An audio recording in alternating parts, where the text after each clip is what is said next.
ചരിത്രത്തിൽ ചില കഥകളുണ്ട്. ആത്മീയതയും അധികാരവും നേർക്കുനേർ വരുന്ന കഥകൾ. ഇത് അങ്ങനെയൊരു ഇതിഹാസമാണ്.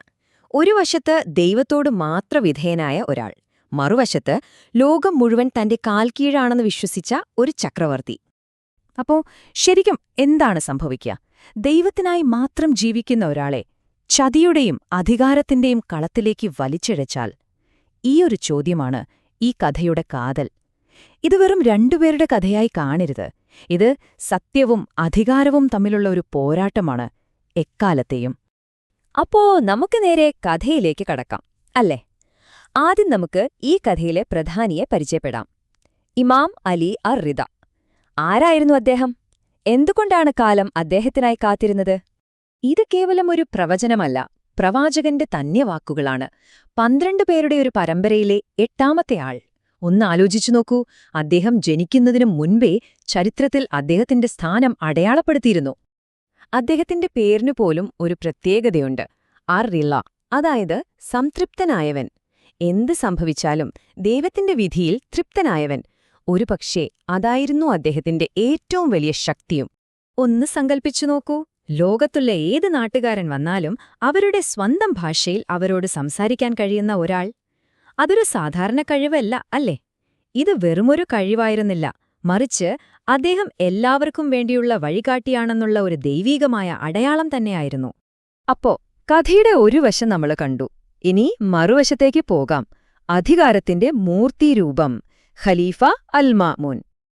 മാമൂൻ എങ്ങനെയാണ് ഖലീഫയായത് എന്നറിയാമോ? ആ വഴി രക്തത്തിൽ കുതിർന്നതായിരുന്നു. സ്വന്തം സഹോദരനെ കൊന്നിട്ടാണ് ആ സിംഹാസനം അയാൾ നേടിയെടുത്തത്. അപ്പോൾ തന്നെ ഊഹിക്കാമല്ലോ എത്രത്തോളം ക്രൂരനും എത്രത്തോളം ഭയത്തിലുമായിരുന്നു അയാളുടെ ഭരണമെന്ന്.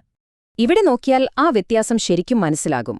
ഒരാള് സഹോദരനെ കൊന്ന് അധികാരം പിടിച്ചു, മറ്റൊരാൾ പ്രവാചകന്റെ പരമ്പരയിൽ ജനിച്ചു. ഒരാളെ ജനം വെറുത്തു, മറ്റൊരാളെ സ്നേഹിച്ചു. ശരിക്കും പറഞ്ഞാൽ ഇരുട്ടും വെളിച്ചവും പോലെ. ഇവർ രണ്ടുപേരും കണ്ടുമുട്ടുക എന്നത് ഒരു ചരിത്രപരമായ ആവശ്യകതയായിരുന്നു. അപ്പോ മാമൂൻ ഒരു സൂത്രം പ്രയോഗിച്ചു. എന്തായിരുന്നു ആ പ്ലാൻ? വളരെ സിമ്പിൾ. ജനങ്ങൾ ജീവന് തുല്യം സ്നേഹിക്കുന്ന ഇമാമിനെ തന്റെ പിൻഗാമിയായി പ്രഖ്യാപിക്കുക. അപ്പോ എന്ത് സംഭവിക്കും?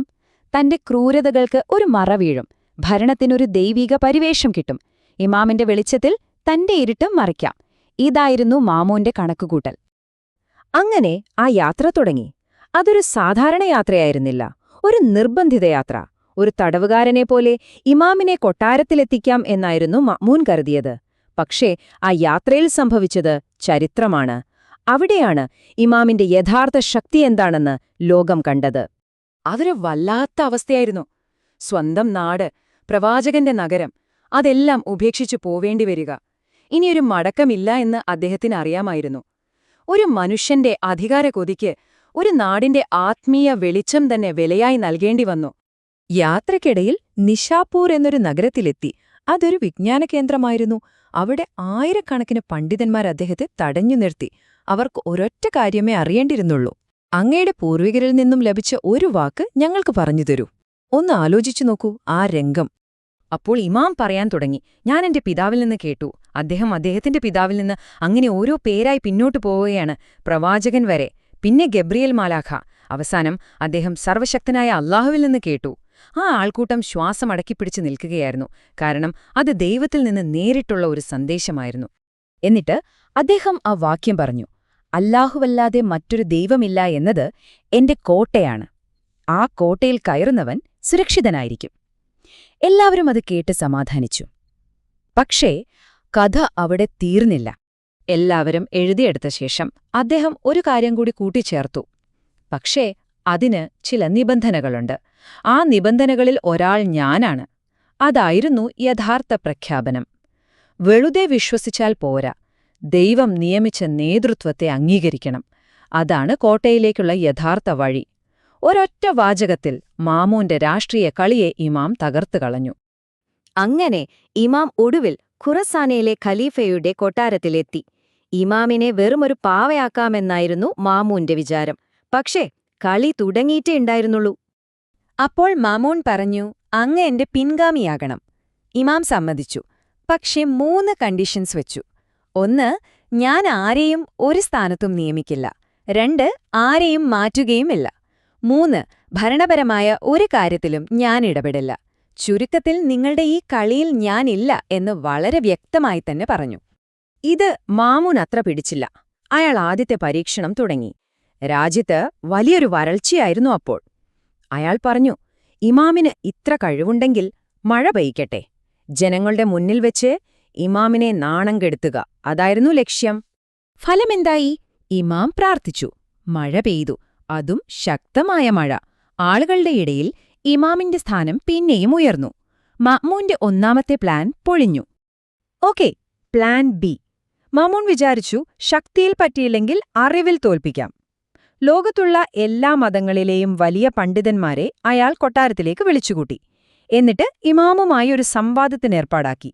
ലക്ഷ്യമൊന്നു തന്നെ, ഇമാമിനെ തോൽപ്പിക്കുക. അവിടെ സംഭവിച്ചത് അവിശ്വസനീയമായിരുന്നു. ഇമാം അവരോരോരുത്തരോടും സംസാരിച്ചത് അവരുടെ സ്വന്തം വേദഗ്രന്ഥങ്ങൾ ഉദ്ധരിച്ചുകൊണ്ടാണ്. ക്രിസ്ത്യാനിയോട് ബൈബിളിൽ നിന്ന്, യഹൂദനോട് തോറയിൽ നിന്ന്. അദ്ദേഹത്തിന്റെ അറിവിനു മുന്നിൽ എല്ലാവരും അത്ഭുതപ്പെട്ടുപോയി. ചിലർ അവിടെ വെച്ചു തന്നെ ഇസ്ലാം സ്വീകരിച്ചു. രണ്ടാമത്തെ പ്ലാനും തകർന്നു. അപ്പൊ മാമൂൻ ഒരു കാര്യം മനസ്സിലായി. ഇമാം ജീവിച്ചിരുന്നാൽ താൻ എന്നും രണ്ടാമനായിരിക്കും. ജനങ്ങളുടെ ഹൃദയത്തിലെ യഥാർത്ഥ ഖലീഫ ഇമാമായിരിക്കും. അതോടെ അയാളുടെ എല്ലാ അടവും തീർന്നു. ആ നിരാശ ഒരു കൊടും ക്രൂരതയിലേക്കാണ് അയാളെ നയിച്ചത്. അങ്ങനെ ആ കഥ അവസാനിച്ചു. ഒരു തടവുകാരനായി ഖുരാസാനിൽ വന്ന ഇമാം അവിടെ വെച്ച് രക്തസാക്ഷിയായി. ഖലീഫയ്ക്ക് ഭീഷണിയായപ്പോൾ വിഷം കൊടുത്തു കൊല്ലുകയായിരുന്നു. പക്ഷേ മാമൂൻ ഒരു കാര്യം മനസ്സിലാക്കിയില്ല. ഒരാളെ നിങ്ങൾക്ക് ഇല്ലാതാക്കാൻ പറ്റുമായിരിക്കും, പക്ഷേ ഒരാശയം അതിനെ കൊല്ലാൻ ആർക്കും കഴിയില്ല. ഇന്ന് മാമൂണിന്റെ കൊട്ടാരത്തിന്റെ പൊടി പോലുമില്ല. പക്ഷേ അദ്ദേഹം വിഷം കൊടുത്തു കൊന്ന ആ ഇമാമിന്റെ ശവകുടീരം മഷ്ഹദിൽ ദശലക്ഷക്കണക്കിന് ആളുകൾ സന്ദർശിക്കുന്ന ഒരു പുണ്യസ്ഥലമാണ്.